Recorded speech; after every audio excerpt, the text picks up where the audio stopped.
Hi guys, ഞാൻ ഇന്നൊരു ഉടായ്പ് കറിയായിട്ടാണ് വന്നിരിക്കുന്നത്. എൻ്റെ മകൾ നാഗവല്ലി ആയതുകൊണ്ട് 12:45 കഴിഞ്ഞപ്പോഴാണ് കിച്ചണിൽ കയറാൻ പറ്റിയത്. കറി വെച്ചിട്ടുണ്ടായിരുന്നില്ല. തക്കാളി, സവാള അരിഞ്ഞിടുക, അതിൻ്റെ കൂടെ ഇഞ്ചി, പച്ചമുളക്, കറിവേപ്പില. ഞങ്ങളുടെ നാട്ടിൽ ഇനി തക്കാളി പീര എന്ന് പറയാം. നമ്മൾ തേങ്ങ ഇടണം. പീര എന്ന് പറയുമ്പോൾ കൺഫേം അറിയാമല്ലോ, തേങ്ങാപ്പീര. പിന്നെ കൊടമ്പുളി വെള്ളത്തിലിട്ട് വെച്ചിട്ടുണ്ടായിരുന്നു, അത് 3-4 കഷ്ണമായിട്ട് കീറിയിട്ട് അത് ഇട്ടിട്ടുണ്ടായിരുന്നു. പിന്നെ അതിൻ്റെ പുറകെ മഞ്ഞൾപ്പൊടി, മുളക് പൊടി, അതേപോലെ തന്നെ ഉപ്പ്, കുറച്ച് വെളിച്ചെണ്ണയും കൂടെ ഒഴിച്ചിട്ട് നന്നായിട്ട് കൈവച്ച് തിരുമുക. നന്നായിട്ട് തിരുമുമ്പോൾ തന്നെ നല്ലൊരു സ്മെല്ല് വരും.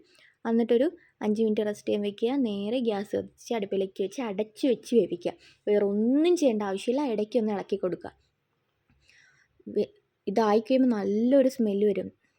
നമ്മൾ മീൻ പീര വയ്ക്കുന്ന പോലെ തന്നെ തക്കാളി പീര എന്ന് പറയുക ഇതിന്. ട്രൈ ചെയ്ത് നോക്കൂ.